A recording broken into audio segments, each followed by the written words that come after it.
Attentive awareness, energy proprioception. We must not punish ourselves for natural expression. We're going to talk a little bit about the primal purge process, is what we call energy processing within the body. When we begin to have this attentive awareness of energy in the body, we begin to notice subtle body responses to the flow of energy through the chakra system. I like to say crying is the best example of this because we all do it, whether we like it or not, and it's the easiest to pinpoint because we can see it. One of the things we tend to do is try to control the flow of tears. All of us like to wipe them away, or we get embarrassed, put our head down. Tears are a sign of something coming up through the heart to the higher chakras and wanting them to be expressed. When we limit or attempt to stop the flow, we inhibit the body's chemistry and its ability to correct and restore balance. And I'm going to teach you why.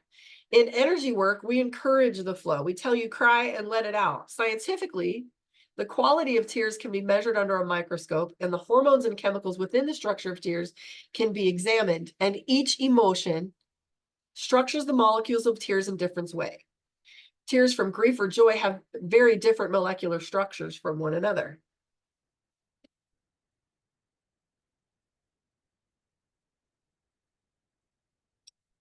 So remember, the primal purge process is a process. We purge in various ways in every system in our body. Don't interrupt the process, allow it to flow. When we interrupt the tears and stop the flow, we inhibit the body's natural responses of dopamine, oxytocin, and endogenous endorphins.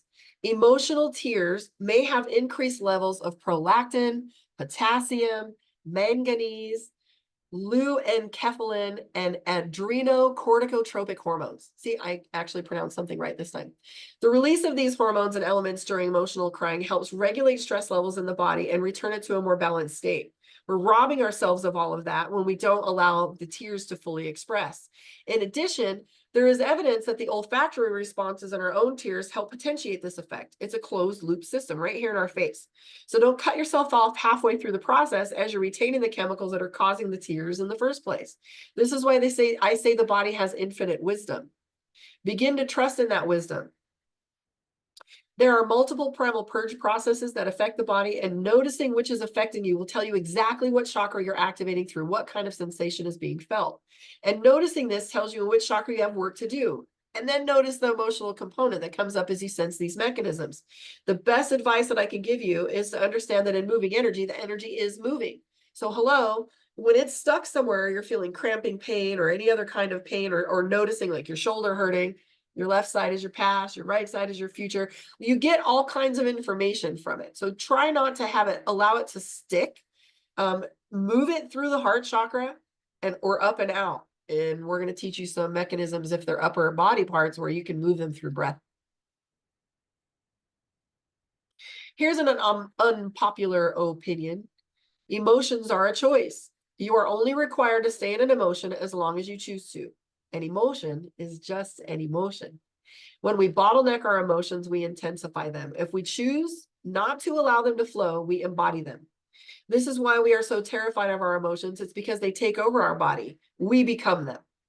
We embody them, and sometimes we feel like we could just die of it. Like, I don't want to feel this pain. Like, think of grief, a breakup, where we're totally wrecked, crying on the floor. When we have acquired a better sense of our emotional body and our beingness, we are no longer a victim to it, and it's like weather. Acknowledging emotions alerts you to the needs that you have. Meet them, face them squarely, or you will become a beast of burden. You will carry these things, and you will become these emotions, and that is the only story you will ever tell. This is choice. You stay in an emotion for only as long as you choose to. It is not easy. I did not say it was easy. I did say it was possible, but it is a choice. I learned this lesson through most and best through a course that I took called PLD, Pace Setter Leadership Dynamics, which was a 90-day leadership program. And we had a partner, a team, and a coach. And we didn't allow anything to slip. So I couldn't say truck, buy, or can't, for example. Or somebody would make me pay $5, $3, or $2, depending on which one of the stupid things I was saying. So I trained myself over time. And one of the exercises that we did was called Shift. And we had to tell a story, the worst story that we've ever had experience, where we were literally a victim. And then we were given a time limit. And after that time limit, we were then expected to tell the story of the greatest blessing we ever had, like the birth of my child. And some of these victim stories were pretty heartbreaking. However, we took the time from 5 minutes. I mean, it was a good couple hour thing. We had an opportunity to tell these stories, let me tell you. But we went 5 minutes, 3 minutes, 2 minutes, 1 minute, 30 seconds. And we went bad story, good story, bad story, good story. And then we were laughing because toward the end, we really didn't want to tell the story anymore of the trauma and the pain, because we realized that we could shift out of it as quickly as we wanted to, and that it was possible to. Once you realize that you have that own responsibility in there, you can't tell these victim stories anymore. But it takes a little bit of a process. That's why I say when you bottom out on these emotions and you realize they're not that bad, or it's as bad as it gets, or you recognize that you don't want to go there again, there's power in bottoming out on your emotions and recognizing how you can shift them. But I know that's a very unpopular opinion because we feel them, and that's it. We become them.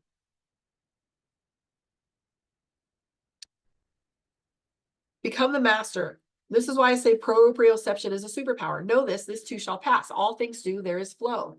Moods are like weather, and recognize them just as that, and you have power over them. At first, you'll find it valuable to sit with them and get personal with them. Like, bro, I get frustrated, or I get depressed, or I have a temper. Get intimate with yourself and understand how you process emotions. Anger is just unrequited love. Knowing where you go with each challenge and thoroughly understanding them lets you know where you stand. And as you become more adept at this, the pendulum no longer swings so wildly. The emotions not so overwhelming, and they become softer, infinitely more subtle, and manageable. At first, they feel like they are so loud. But remember, the more you're listening to them, the less they have to shout. They do not go away. We never remove anger or disgust from our life, but we do choose how we respond, and eventually it gets easier and more fluid, and emotions no longer run you. This was the hardest lesson I ever had to learn, the shift process. Also the most valuable, because I use it every day now. Now I can shift and recognize that I can do something kinetically, jump up and down. I guarantee if you jump up and down and do jumping jacks and scream, I'm excited 3 times, I dare you right now. I challenge you to stop what you're doing when you're pissed next time and scream, I'm excited, and notice if you're not just shaking your head at how you look like an idiot and you feel like an idiot and everybody looks at you crazy because you're screaming. But what's true is it works. Challenge you to try it. Let's talk about some other examples of the primal purge process. Transmutation through the body system.